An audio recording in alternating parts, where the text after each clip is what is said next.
Hello everyone, আশা করি সবাই ভালো আছেন। অ্যানালিস স্কুলের পক্ষ থেকে আমি মোহাম্মদ মুর্শিদুল আলম আপনাদের সবাইকে জানাচ্ছি স্বাগত। আমরা যারা কর্পোরেট জব করছি বা যারা প্রফেশনাল অ্যাকাউন্টেন্সির স্টুডেন্ট, সিএ, সিএমএ অথবা যে কোনো প্রফেশনাল ডিগ্রি করছি, আমাদেরকে অবভিয়াসলি আইএস এবং আইএফআরএস সম্পর্কে যথেষ্ট ধারণা থাকতে হয়। কিন্তু প্রবলেম হচ্ছে আমরা অনেকেই আইএস এবং আইএফআরএস এর অনেক স্ট্যান্ডার্ড ভালোভাবে বুঝি না, যে কারণে আমাদের পরীক্ষায় পাস করতে প্রবলেম হয় বা কর্পোরেট লাইফে আমরা যখন রিয়েল কাজগুলো করি আমরা বিভিন্ন ধরনের প্রবলেম ফেস করি। তো তার জন্য অ্যানালিসিস স্কিলের পক্ষ থেকে আমরা নিয়ে এসেছি আইএস এবং আইএফআরএস এর উপর সিরিজ লেকচার। তো ভিউয়ার্স, তারই ধারাবাহিকতায় আজকে আমরা IAS-2 নিয়ে আলোচনা করব এবং সামনের লেকচারগুলোতেও IAS-2 সম্পর্কিত যত ধরনের কমপ্লেক্স ইস্যু এবং কনফিউশন আছে সকল কিছু প্র্যাকটিক্যাল এক্সাম্পলের মাধ্যমে আলোচনা করব। আশা করি ভিডিওগুলো থেকে আপনারা উপকৃত হবেন।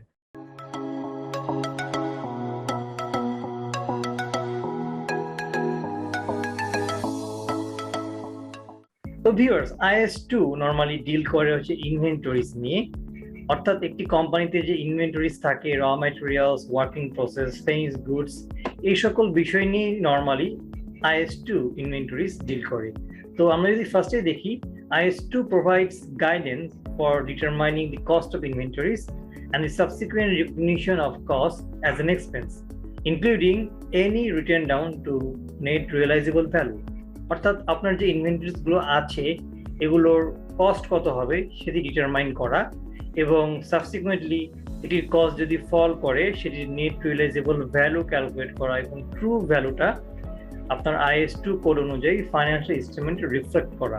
এটি হচ্ছে একটা উদ্দেশ্য IAS-2 এর, এবং এর সাথে সাথে IAS-2 also provides guidance on the cost formulas that are to be used to assign cost to inventories. অর্থাৎ আপনি কোন কস্ট ফর্মুলা ইউজ করে IAS-2 ইনভেন্টরির কস্ট ডিটারমাইন করবেন সেটি IAS-2 তে বলা হয়েছে। ফর এক্সাম্পল, আপনি FIFO মেথড ইউজ করে আপনার ইনভেন্টরির কস্ট ক্যালকুলেট করবেন নাকি ওয়েটেড এভারেজ ইউজ করবেন এটি এখানে বলা হয়েছে। এবং আরেকটা কথা বলে রাখি, ইনভেন্টরি ভ্যালুয়েশনের ক্ষেত্রে আমরা নর্মালি আমাদের বইয়ে পড়ে এসেছি কস্ট ফর্মুলা হচ্ছে তিনটি। একটি হচ্ছে FIFO, first in first out, আরেকটা হচ্ছে LIFO, last in first out, এবং আরেকটা হচ্ছে ওয়েটেড এভারেজ। তো IAS-2 LIFO মেথডটি সাপোর্ট করে না, এটা প্রোহিবিটেড। তো আমাদেরকে আইদার FIFO অথবা ওয়েটেড এভারেজ ফর্মুলা ইউজ করে আমাদের ইনভেন্টরি যে ভ্যালুয়েশন সেটি করতে হবে। এরপরে যদি আমরা দেখি স্কোপ অফ IAS-2, তো বেসিক্যালি ভিউয়ার্স, IAS-2 নরমালি কি নিয়ে ডিল করে এটি এখানে বলা হয়েছে। তো ভিউয়ার্স, আমরা যদি দেখি, IAS-2 includes inventories that are held for sale in the ordinary course of business. এখানে held for sale দ্বারা বোঝানো হয়েছে, ফর এক্সাম্পল আপনি বেকারি বিজনেস করেন, তো আপনার বেকারি বিজনেসে অর্ডিনারি লাইন অফ প্রোডাক্টস হচ্ছে বেকারি আইটেমস, অর্থাৎ আপনি কেক, বিস্কুটস এবং বিভিন্ন আদার বেকারিজ যে আইটেমগুলো আছে, পেস্ট্রি বা যে কোনো ধরনের আইটেম, সেগুলো আপনি সেল করেন আপনার অর্ডিনারি বিজনেস লাইনের ভিতরে। তো এই যে ফিনিশ গুডসগুলো যেগুলো আপনি হোল্ড করে রেখেছেন আপনার আউটলেটের মাধ্যমে ফিউচারে সেল করার জন্য, এই সকল আইটেম ইনভেন্টরিজ IAS-2 এর আওতায় পড়বে। এরপরে বলছে in the process of production for such sales, অর্থাৎ আপনি যে প্রোডাক্টগুলো সেল করবেন, তো এর আগে আপনি অবভিয়াসলি আপনি যে ম্যানুফ্যাকচারার হন, আপনি প্রোডাক্টগুলো নিজে প্রডিউস করেছেন, তো প্রডিউস করার সময় আপনার যে ওয়ার্কিং প্রসেসগুলো ছিল সেগুলো IAS-2 ইনভেন্টরি আওতায় পড়বে। এবং লাস্টে বলা হয়েছে in the form of materials or supplies to be consumed in the production process or the rendering of service, অর্থাৎ আপনি যখন প্রোডাকশন শুরুর আগে আপনার যে মেটেরিয়ালগুলো সোর্স করবেন, কিনে আনবেন, অর্থাৎ র ম্যাটেরিয়ালস, আপনার ইনগ্রেডিয়েন্টস, প্যাকেজিং আইটেমস, এই সকল জিনিসগুলো আপনার ইনভেন্টরি IAS-2 এর আওতায় পড়বে। তো এরপরে যদি আমরা দেখি IAS-2 এক্সক্লুডস, অর্থাৎ কোন জিনিসগুলো IAS-2 ইনভেন্টরিজ এর আওতায় পড়বে না। তো এগুলোর ভিতর ফার্স্টে আছে ফাইন্যান্সিয়াল ইনস্ট্রুমেন্টস, অর্থাৎ ডেরিভেটিভস আইটেমস এবং অন্য যে সকল জিনিসগুলো আছে ফাইন্যান্সিয়াল ইনস্ট্রুমেন্ট, এগুলো IAS-2 এর আওতায় পড়বে না, এগুলোর জন্য আলাদা স্ট্যান্ডার্ড আছে। এরপর biological assets to point of harvest, biological asset হচ্ছে living things, for example cattle, animals etcetera. এরপর partially excluded minerals and mineral products, commodity brokers, producers of agricultural and forest products after harvest. তো এই জিনিসগুলো আমরা পরে যখন আসবো এই টপিকগুলোতে তখন আমরা এখানে বিস্তারিত আলোচনা করব।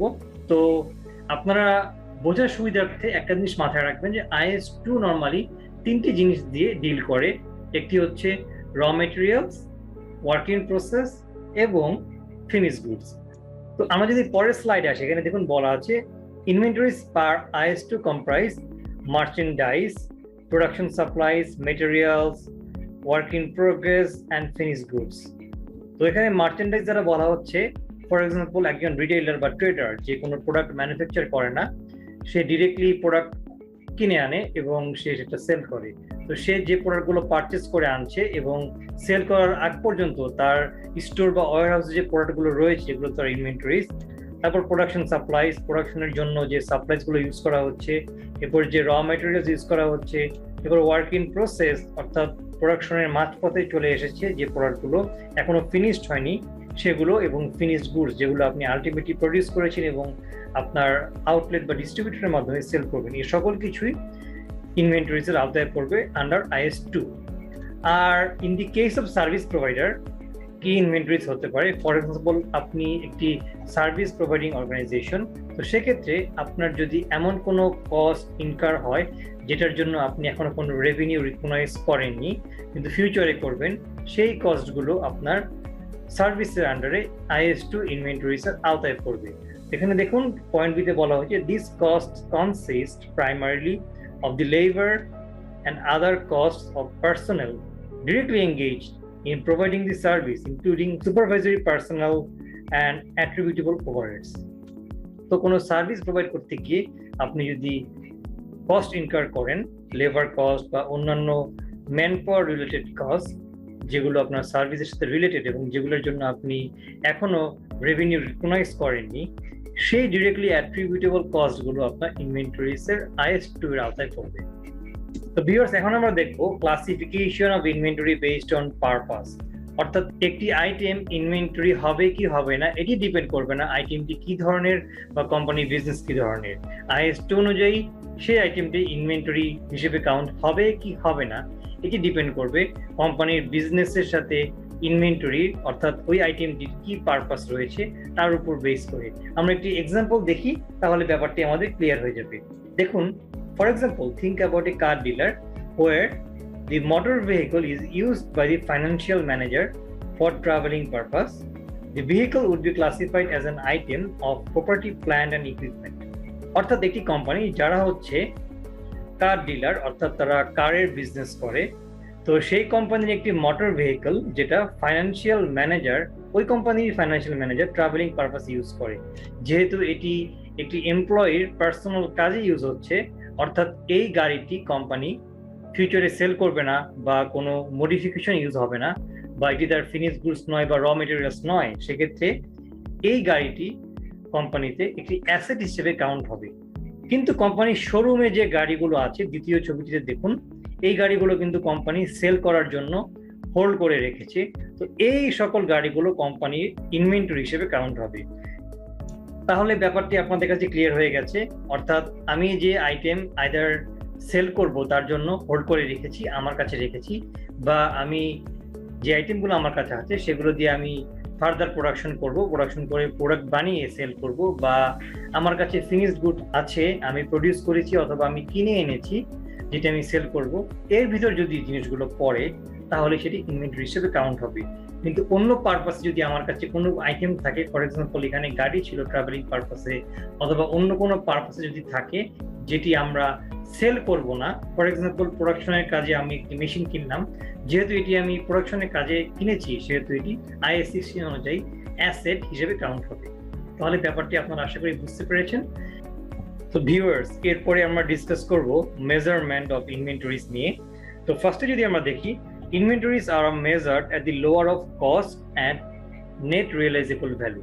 অর্থাৎ আপনি যখন ইনভেন্টরি ভ্যালু মেজার করে আপনার ফাইন্যান্সিয়াল স্টেটমেন্টে ইনপুট দিবেন, তখন আপনাকে দেখতে হবে যে ইনভেন্টরি যে কস্ট অথবা নেট রিয়েলাইজেবল ভ্যালু দুটোর ভিতর যেটি কম সেটি আপনাকে ভ্যালু হিসেবে আপনার ফাইন্যান্সিয়াল স্টেটমেন্ট ইনক্লুড করতে হবে।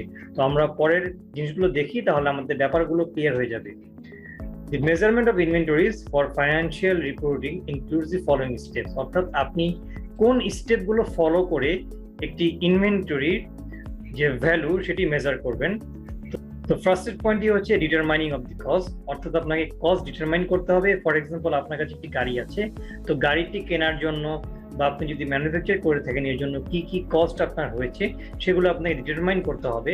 এরপর হচ্ছে applying a cost allocation technique to measure the cost of inventories, অর্থাৎ আপনি যে কস্টগুলো ডিটারমাইন করলেন সেগুলো অ্যাপ্রোপ্রিয়েটলি অ্যালোকেট করা সেই গাড়িটির জন্য, করে টোটাল কস্টটা প্ল্যান করা, অর্থাৎ এই গাড়িটি কিনতে অথবা ম্যানুফ্যাকচার করতে আমার এত টাকা কস্ট হয়েছে।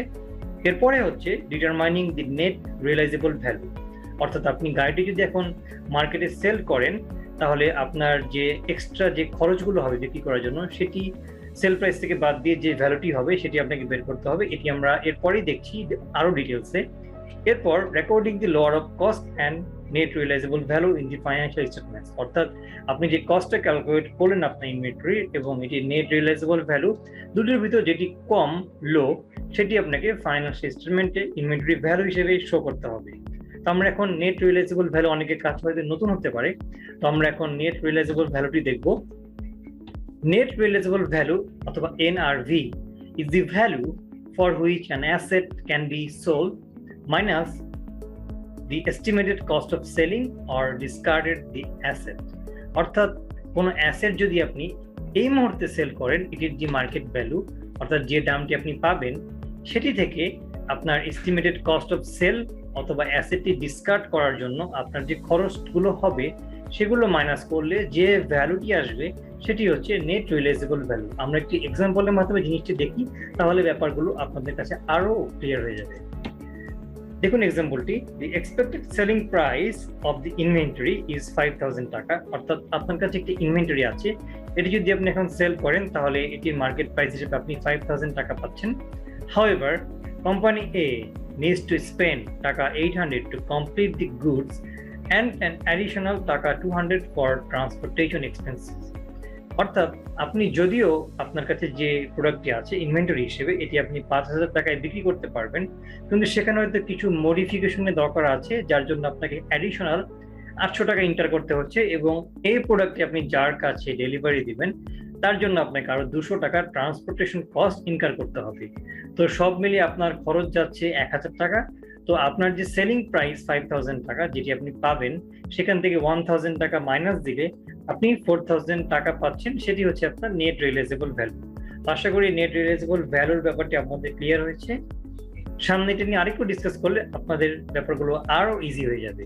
তো দেখুন এখানে আমি আবার ব্যাপারটি দেখিয়েছি যাতে আপনাদের বোঝার আরো সুবিধা হয়।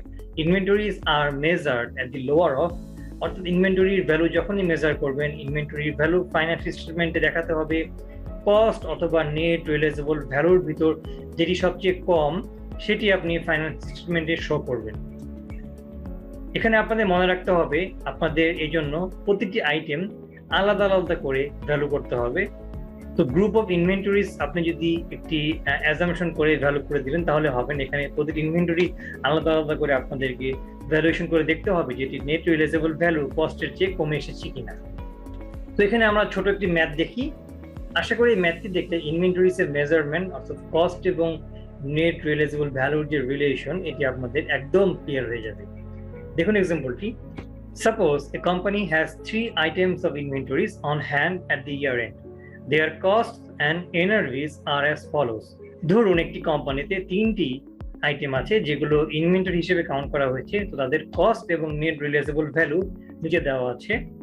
আইটেম 1, 2, 3, তো এগুলোর কস্ট দেওয়া আছে 36 ইউরো, 28 ইউরো, 46 ইউরো, টোটাল হচ্ছে 110 ইউরো, এবং এনআরভি ভ্যালু দেওয়া আছে 40, 24, 48, টোটাল 112।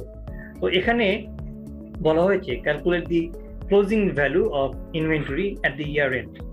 তো অ্যাট দি ইয়ার এন্ডে ইনভেন্টরি যে ক্লোজিং ভ্যালু সেটি বের করতে বলা হয়েছে, অর্থাৎ ইনভেন্টরি ভ্যালু মেজার করতে বলা হয়েছে। তো আমরা জানি IS2 বলছে ইনভেন্টরি ভ্যালু মেজার করার সময় আমাদেরকে দেখতে হবে ইনভেন্টরি ভ্যালুর কস্ট বা এনআরভি দুটির ভিতর যেটি কম সেটিকে আমাদেরকে চুজ করে ফাইনাল সিস্টেমে রিপোর্ট করতে হবে। তো এখানে নর্মালি আমরা যেটা ভুল করে থাকি, আমরা টোটাল যে ভ্যালুটি পাই, ফর এক্সাম্পল কস্ট হচ্ছে 110 এবং এনআরভি হচ্ছে 112, এই দুটোর মধ্যে কম্পেয়ার করে দেখি যে কস্ট কম, তো আমরা তখন কস্ট টোটাল ভ্যালুটি শো করে দিই।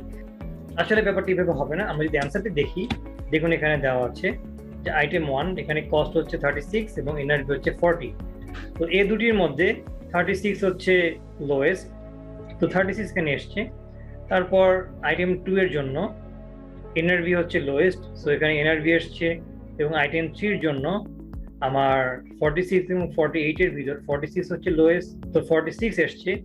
যেহেতু IS2 বলছে আমার ভ্যালু করতে হবে lower of cost or NRV, সেহেতু আমি এই নাম্বারগুলো যোগ করে আমার ভ্যালু আসবে 106, অর্থাৎ 106 ইউরো আমার ইনভেন্টরির ভ্যালু।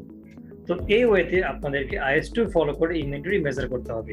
আশা করি আজকের ভিডিওটি দেখে আপনারা ইনভেন্টরি IS2 এর যে বেসিক মেজারমেন্ট এবং যে ডেফিনেশনগুলো ছিল এগুলো বুঝতে পেরেছেন। সামনের লেকচারগুলোতে IS2 নিয়ে আরো ডিটেলস অনেক প্র্যাকটিক্যাল এক্সাম্পল সহ আলোচনা করব ইনশাল্লাহ। আশা করি আপনারা ভিডিওগুলো দেখে উপকৃত হবেন। আর যারা এখনো আমার ইউটিউব চ্যানেলটি সাবস্ক্রাইব করেনি, তারা দ্রুত আমার ইউটিউব চ্যানেলটি সাবস্ক্রাইব করে ফেলুন নিয়মিত ভিডিওর নোটিফিকেশন পাওয়ার জন্য। সেই পর্যন্ত সবাই ভালো থাকবেন, সুস্থ থাকবেন। আল্লাহ হাফেজ।